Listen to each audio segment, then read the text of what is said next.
ઉનાળાની શરૂઆતમાં એએમસીનો action plan વધુમાં વધુ પાણીના સેમ્પલ લેવામાં આવશે।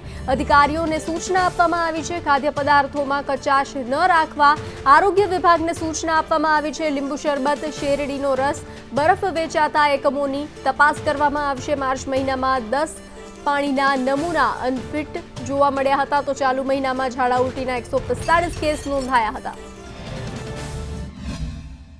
ઉનાળાની સિઝન દરમિયાન કોઈપણ જો હીટ સ્ટ્રોક અથવા તેને રિલેટેડ કોઈપણ પ્રકારની ઇલનેસીસ રિપોર્ટ થાય તે માટે તમામ હોસ્પિટલને પણ જાણ કરવામાં આવેલી છે અને હોસ્પિટલમાં પૂરતી સારવાર મળી રહે તે પ્રકારનું આયોજન કરવામાં આવેલું છે।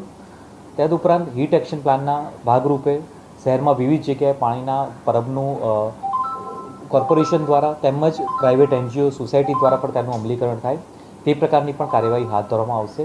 આ ઉપરાંત અલગ અલગ વિભાગ જેમ કે ગાર્ડન વિભાગ, લાઇટ વિભાગ, સોલિડ વેસ્ટ મેનેજમેન્ટ વિભાગ, આ તમામ વિભાગને પણ સાંકળી લઈને હીટ એક્શન પ્લાનની કામગીરી અમલમાં મૂકવામાં આવશે।